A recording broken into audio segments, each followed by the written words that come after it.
सुन रहे हैं अमित पटेल की आवाज में। अरे होलिये में नहीं हराइल रे, तबे से ही दिया गराइल रे।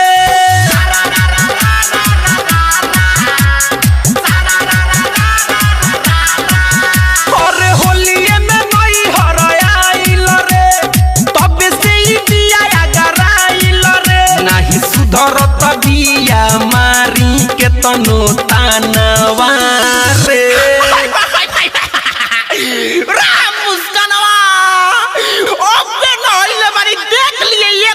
छिटका पड़ गइलू तब एको गो बीत ना छोड़े कि नहीं मानतिया होली में कहनावा रे, रंग डालतिया मुस्कानावा रे। नहीं मानतिया होली में कहनावा रे, रंग झोंकतिया मुस्कानावा रे। देख लियो बॉबी, अगर जे देख पर पड़लू तो हम पाकी जोक देम।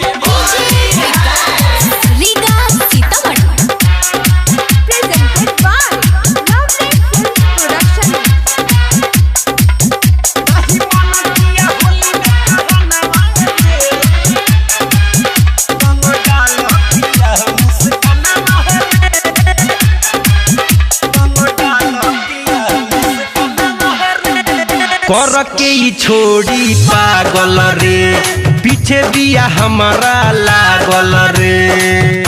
अरे तोरा हम ही मिलतानी रे, होने जाके खेलना।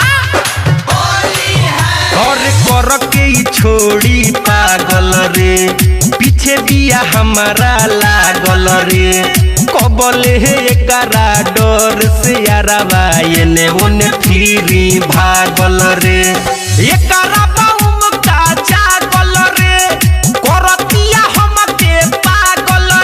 बढ़ गइल बिया गइल ना बच्चा पानवा रे। रे मत ना जो बाबू के कुर्ता पहनले बनी बड़ी मार मरियन गांदा हो जाई तो।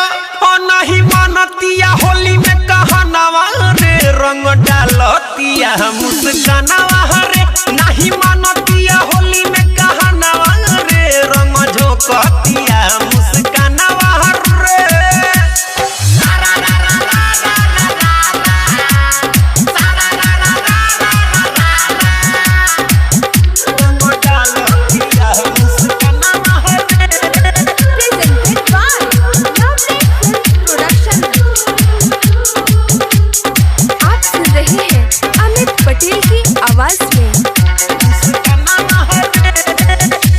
रंग लेके लाल हरियर कारे, पेन्ही के फरा कपियर कारे। उमका जागल बा होली खेलबू। अरे रंग लेके लाल हरियर कारे, पेन्ही के फरा कपियर कारे। भोरही से गावे गावे घूमत बिया, खोजे पिचकारी बड़ा कारे। दिन भमनाई आज होली रे, कहतिया केहू नहीं बोली रे। जरिए के कर बिगड़ल बारहनवा रे। आओ बबिया, हे दे गोबरे उठैले बानी, मुहे पछापे मु तबे ते मन बिया। हो नहीं मानतिया होली में कहनावा रे, रंग डालतिया मुस्कानावा रे।